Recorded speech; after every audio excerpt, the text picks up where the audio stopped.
Et Firo s'étonne, car elle est la première jeune fille à le repousser. Et le lendemain, Firo annonce son inscription à l'école de magie, tandis que Glinda enfile sa plus belle robe pour attirer son attention, mais il ignore tous les élèves impatients de se rapprocher de lui et semble arrogant. Alors Glinda s'approche et lui demande ce qu'il cherche. Firo, admiratif de la beauté de Glinda, lui confie qu'il a déjà été renvoyé de nombreuses écoles, puis Glinda lui fait visiter l'établissement jusqu'à la bibliothèque où il aperçoit Alpha et la salue, mais Alpha l'ignore. Alors Firo se met à danser et chanter. Dans la bibliothèque, encourage les élèves à abandonner un moment leurs études et annonce une fête nocturne de danse. Puis Boq saisit l'occasion et demande à Glinda d'être sa cavalière pour la fête, mais Glinda refuse et lui désigne Nessa en lui suggérant de l'inviter à sa place. Boq invite Nessa à la fête et lui dit que c'est Glinda qui le lui a demandé. Nessa est ravie et dit à Alpha que Glinda est gentille, mais Alpha est triste car sa sœur ignore la vraie nature de Glinda. Et la nuit, Glinda se prépare pour la fête avec l'aide de ses amis, qui trouvent un vieux chapeau noir. Glinda leur explique qu'elle l'a hérité de sa grand-mère et que sa famille a insisté pour qu'elle l'emporte car il s'agit d'un bien familial. Et elle ajoute qu'elle veut l'offrir à quelqu'un qu'elle déteste. Et ses amis lui suggèrent de le donner à Alpha. Glinda propose à Alpha de venir à la fête avec elle, lui offre le chapeau et lui dit qu'il lui ira à merveille et lui conseille de porter une robe noire. Alpha croit ses paroles de bonne foi et accepte de faire ce qu'elle dit. Et à la fête, les élèves dansent et chantent. Et Boq voit Glinda danser avec Firo et comprend qu'elle l'a éloignée exprès. Alors il décide de danser avec Nessa. Un peu plus tard, Mori arrive, donne à Glinda une baguette magique et lui annonce qu'elle accepte de lui enseigner la magie avec Alpha. Glinda se réjouit et la remercie de sa confiance. Mori la choque cependant, en lui disant qu'elle ne lui fait absolument pas confiance, qu'elle lui a permis de s'entraîner avec elle, uniquement parce qu'Alpha le lui avait demandé, et qu'elle avait menacé de quitter l'école si Glinda n'apprenait pas la magie, et il semble que Mori ait accepté la requête d'Alpha, car elle ne veut pas la perdre.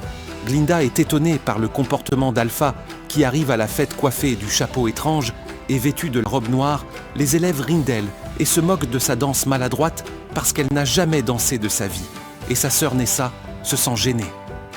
Firo dit à Glinda qu'Alpha ne se soucie pas des moqueries des élèves, et Glinda se rend compte qu'elle a commis une grave erreur en convainquant Alpha de porter la robe noire et le chapeau, car elle sait parfaitement qu'Alpha souffre intérieurement sans le montrer.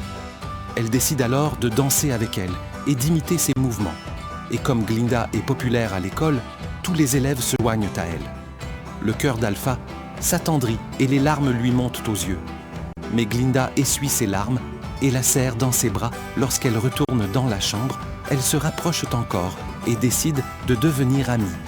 Puis Glinda révèle un secret à Alpha en lui disant qu'elle aime le prince Firo et souhaite l'épouser.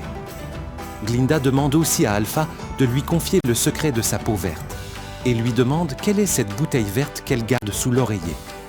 Alpha lui dit qu'elle appartenait à sa mère, puis lui révèle son secret en lui expliquant que son père la déteste parce qu'elle est née verte et que lorsqu'il attendait la naissance de Nessa, il craignait qu'elle naisse de la même couleur.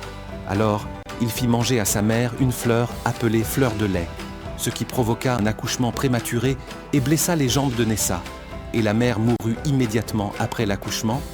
Glinda tente de réconforter Alpha et de la soulager et lui dit qu'elle n'a aucune faute dans ce qui s'est passé, et elle lui promet qu'elle l'aidera à changer pour le meilleur. Et elle continue à lui apprendre des mouvements précis qu'elle fait avec ses cheveux pour attirer les regards sur elle. Puis elle lui met une rose dans les cheveux et lui dit que son apparence est belle.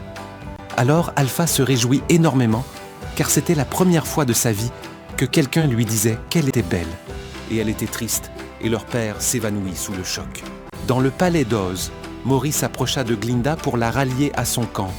Et Glinda la serra dans ses bras, abandonnant Alpha, et Oz fut stupéfait de ce qui se passait, et au même instant, Alpha se tint devant eux, déclarant qu'aucun sorcier dans le royaume ne l'empêcherait de se venger. Puis elle utilisa sa puissance et détruisit tout le palais et fit plonger la cité d'Émeraude dans une obscurité totale. Puis elle s'envola dans le ciel triste de ce qui s'était passé, et ainsi se termina l'histoire douloureuse d'Alpha.